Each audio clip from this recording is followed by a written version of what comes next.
Le président de la transition a quitté Bamako cette nuit pour la Fédération de Russie pour participer au deuxième sommet Russie-Afrique et au Forum économique et humanitaire Russie-Afrique. Tenue d'une session extraordinaire du Conseil supérieur de la défense nationale pour un retrait ordonné et sécurisé de la MINUSMA.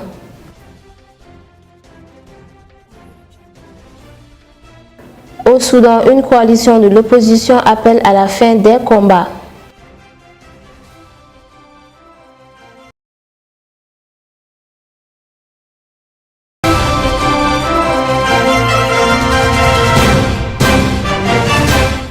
Merci de nous rester fidèles. Mesdames et messieurs, bonsoir et bienvenue dans cette édition. Le président de la transition, le colonel Assimi Goïta, s'est envolé dans la soirée de ce mardi 25 juillet pour la Russie. Il participera au deuxième sommet Russie-Afrique à Saint-Pétersbourg, placé sous le thème pour la paix, la sécurité et le développement, aux côtés d'une quarantaine de chefs d'État et de gouvernement d'Afrique. Il prendra part aussi au Forum économique et humanitaire Russie-Afrique. Cette visite s'inscrit dans le cadre du renforcement de la coopération bilatérale entre la Fédération de Russie et la République du Mali. L'agenda du président de la transition est très chargé dans la grande métropole russe. Il prendra la parole aux cérémonies d'ouverture et de clôture de deux événements jeudi et vendredi. L'audience avec son homologue russe Vladimir Poutine sera marquée par une décoration de l'hôte du sommet par le colonel Assimi Goïta. Des audiences avec des chefs d'État africains sont aussi au programme de la visite du président Assimi Goïta. Il est également prévu que le président de la transition assiste au défilé de la marine russe sur les berges du fleuve Neva. Une rencontre est programmée aussi avec la communauté malienne vivant en Russie. D'autres rencontres bilatérales se tiendront avec certains ministres de leur homologue russe ou avec des responsables russes dans le cadre du renforcement du partenariat avec la partie russe. Plusieurs opérateurs économiques, cadres des structures techniques et universitaires maliens sont aussi présents au Saint-Pétersbourg. Ce sera l'occasion pour eux d'animer des panels sur la diversification de la coopération avec le Mali. Le président de la Fédération de Russie, Vladimir Poutine, dans un message publié lundi dernier dans plusieurs médias africains, dont Le Sort, a expliqué les enjeux du deuxième sommet Russie-Afrique après celui de Sochi en 2019. L'hôte du sommet a tout d'abord précisé que les relations de partenariat entre son pays et l'Afrique seront prioritaires dans les décennies à venir. Il a ensuite rappelé que ces relations de partenariat sont solides et enracinées profondément et se sont toujours caractérisées par la stabilité, la confiance et la bienveillance. La Russie a constamment soutenu les pays africains dans leur lutte contre le joug colonial. Elle a contribué à renforcer les institutions, à renforcer leur souveraineté et leur capacité de défense. Plusieurs centaines d'infrastructures et d'industries ont été construites dans certains pays africains avec la participation des spécialistes russes dans plusieurs domaines comme les centrales électriques, les systèmes d'irrigation, les entreprises industrielles et agricoles qui sont fonctionnelles pour certaines. Par ailleurs, des milliers de médecins, ingénieurs, officiers militaires et enseignants africains ont été formés en Russie, a rappelé le chef de l'État russe, mettant en lumière le soutien inestimable de la Russie soviétique aux États africains fraîchement indépendants. Le président Vladimir Poutine a tenu à rappeler aussi la collaboration traditionnellement étroite sur la scène internationale, la protection ferme et cohérente des intérêts des pays africains sur les forums internationaux de la part de l'ex-Union des républiques socialistes soviétiques, URSS, et présentement par la Russie. Ce pays a toujours respecté le principe de solution africaine aux problèmes africains et a été solidaire avec les Africains dans leur lutte pour l'autodétermination, la justice et la défense de leurs droits légitimes. Nous n'avons jamais tenté d'imposer à nos partenaires nos idées propres sur leur structure interne, les formes et les méthodes de gestion, les objectifs de développement et les voies pour les atteindre. Notre respect de la souveraineté des États africains, de leurs traditions et valeurs, de leur désir de définir eux-mêmes leur destin et de bâtir librement les relations avec leurs partenaires est restée intacte, a rappelé le président russe. L'hôte du sommet a rassuré que son pays poursuivra l'approvisionnement des pays africains en céréales à titre commercial et gratuit, et cela malgré les sanctions imposées et surtout que cette année, la Russie attend une récolte record. Parlons à présent du retrait de la MINUSMA. Le sujet était au cœur d'une session extraordinaire du Conseil supérieur de la défense nationale présidé par le colonel Assimi Goïta, président de la transition. C'est dans la salle des banquets que cette séance s'est déroulée et a pour objectif de créer un cadre pour un retrait ordonné et sécurisé de la mission onusienne. À la fin de la session, le ministre de la Défense et des anciens combattants, le colonel Sadio Kamara, s'est adressé à la presse. Selon le ministre de la Défense et des anciens combattants, le colonel Sadio Kamara, la constitution malienne autorise le chef de l'État, en cas de prise de décision très importante, de faire recours à certains ministères clés de notre pays. Toujours selon lui, cette rencontre se base sur le retrait de la MINUSMA de notre pays. Le retrait de la MINUSMA est l'une des volontés de la population malienne et cette volonté de la population malienne a été réalisée par le Conseil de sécurité des Nations Unies qui a accepté le retrait de la MINUSMA de notre pays. Raison pour laquelle le chef de l'État a réuni tous les ministères clés afin de réduire l'impact que pourrait causer le retrait de la MINUSMA de notre pays. Raison pour laquelle les ministères clés du gouvernement du Mali sont réunis aujourd'hui pour trouver une solution afin que le départ de la MINUSMA ne cause pas de problème ni aux militaires maliens ni à la population malienne. Des instructions fermes ont été données à certains ministères afin que le départ des troupes de la MINUSMA dans certaines localités ne puisse pas poser de problème à la population qui cohabitait avec la MINUSMA. Le ministère de la Défense et des anciens combattants, le colonel Sadio Kamara, a rassuré les Maliens que nos militaires sont prêts à remplacer les militaires de la MINUSMA afin qu'aucun vide ne puisse s'installer dans notre pays suite au départ de la MINUSMA. Toujours selon le ministre, ce n'est pas la première fois qu'un de nos partenaires plie bagage. Et selon lui, les militaires maliens ont toujours su assurer la sécurité de leur population. Le colonel Sadio Kamara invite les Maliens à se rassurer car nos forces de l'ordre et de sécurité sont prêtes à nous servir. Pour le chef d'état-major général des armées, cette visite consiste à ordonner le retrait de la MINUSMA. Selon lui, le retrait de la MINUSMA commencera à partir de ce mois de juillet jusqu'au mois de décembre. Ils sont venus expliquer au chef de l'État comment doit se dérouler ce retrait de la MINUSMA et faire également des doléances au chef de l'État afin que ce retrait de la MINUSMA puisse bien se dérouler dans notre pays. Sur la même question, le ministre d'État, ministre de l'administration territoriale et de la décentralisation et le ministre des Affaires étrangères et de la coopération internationale ont co-présidé ce vendredi 21 juillet une séance de travail du comité de pilotage du processus de retrait de la MINUSMA. Plusieurs membres du gouvernement ont pris part à cette rencontre qui se situe dans le cadre du suivi régulier de la mise en œuvre de la résolution 2690 du Conseil de sécurité des Nations Unies. Les échanges ont essentiellement porté sur les grandes lignes du plan de retrait.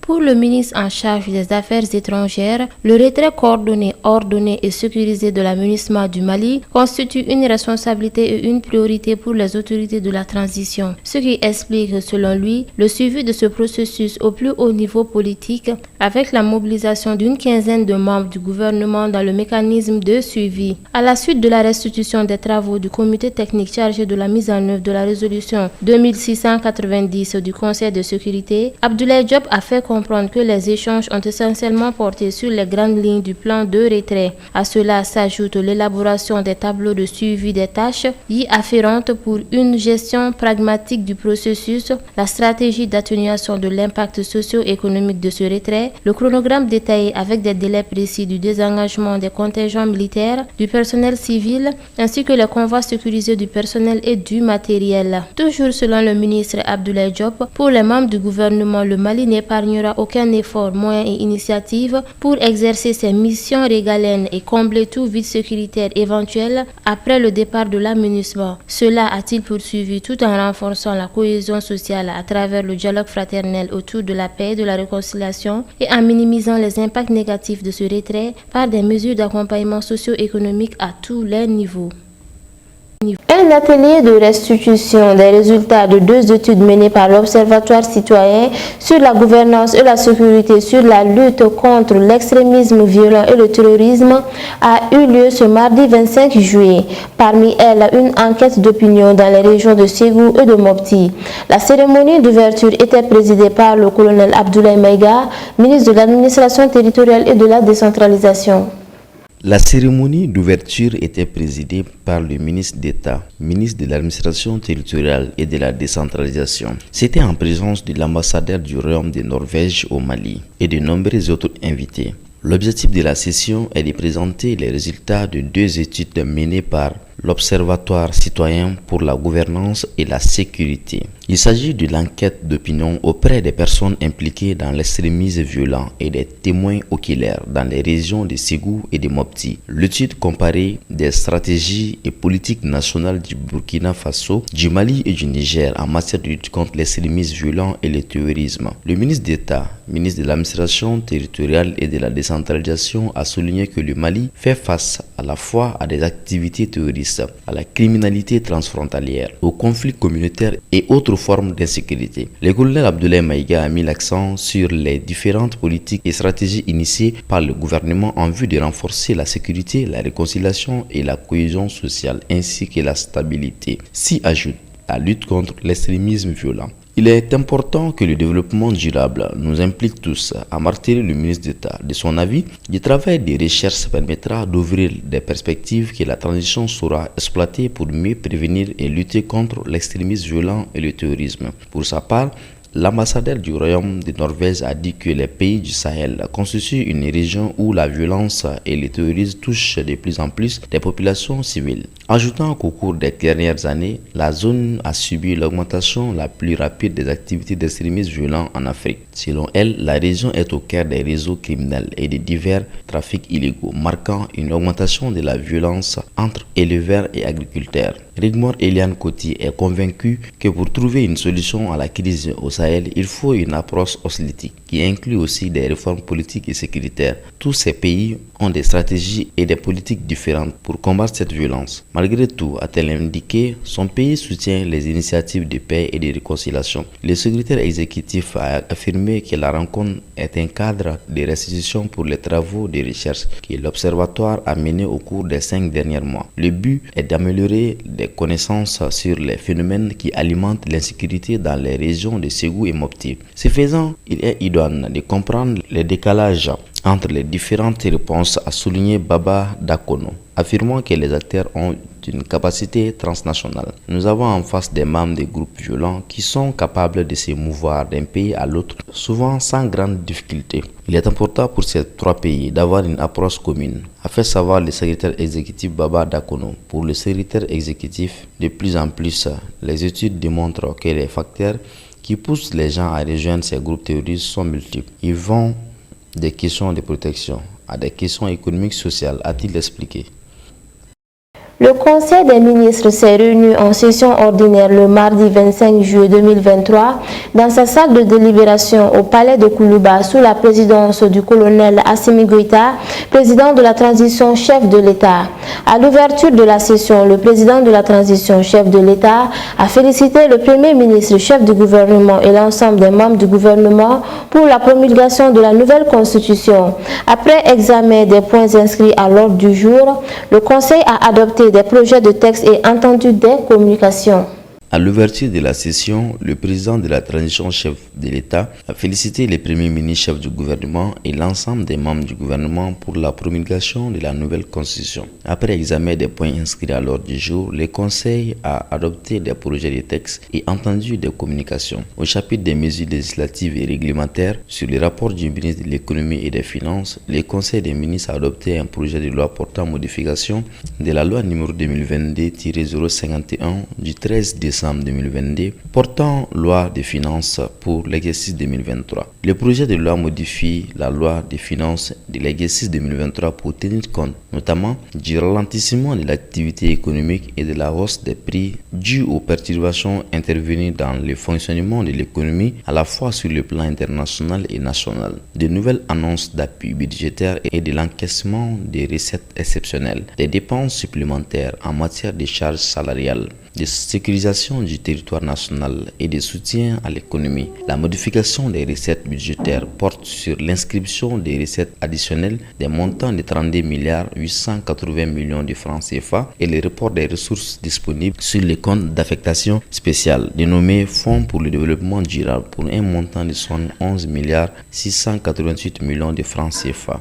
La modification des dépenses budgétaires concerne la prise en compte de nouvelles charges se chiffrant à 262 milliards 568 millions de francs CFA et l'annulation de certaines inscriptions initiales à hauteur de 164 milliards de francs CFA. Sur le rapport du ministre de l'Enseignement supérieur et de la Recherche scientifique, le Conseil des ministres a adopté des projets de texte relatifs à la création, à l'organisation et aux modalités de fonctionnement du Centre d'intelligence artificielle et de robotique du Mali. Le Mali, à l'instar des autres pays, vit au rythme des progrès de la technologie, de l'information et de la communication. En cette ère d'innovation, le développement des systèmes intelligents fait que l'intelligence artificielle et la robotique s'imposent dans tous les domaines d'activité, notamment la santé, l'éducation, l'emploi et la sécurité. Ainsi, depuis plus de 2 décennies, notre pays a lancé une série de réformes structurelles, dont celle de l'enseignement supérieur et de la recherche scientifique, fondée sur une stratégie cohérente et volontariste de développement des ressources humaines et des savoirs,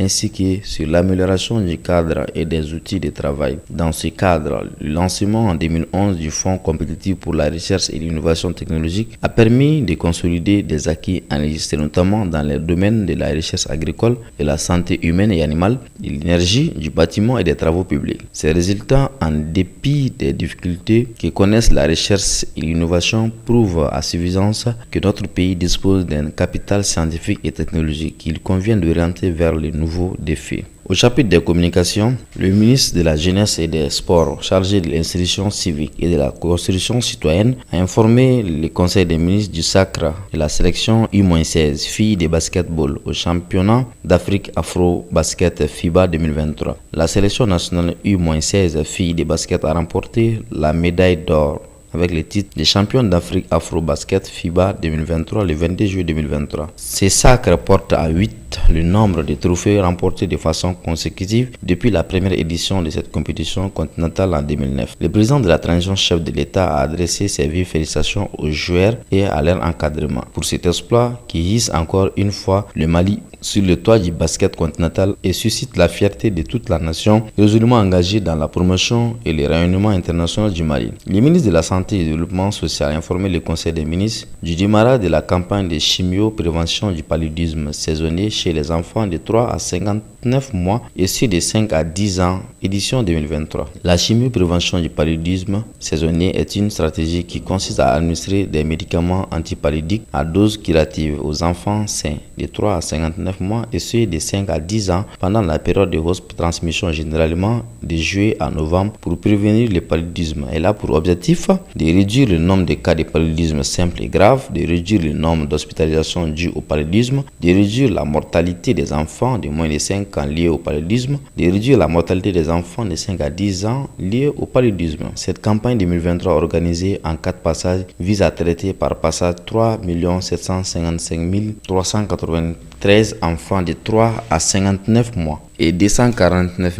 168 enfants de 5 à 10 ans. Le ministre de la Santé et du Développement social a informé le Conseil des ministres de l'évolution de la maladie à coronavirus marquée par une stagnation du nombre de cas testés positifs par rapport à la semaine précédente. Le président de la transition, chef de l'État, a cependant appelé la population au respect strict des mesures de prévention et de lutte contre la maladie.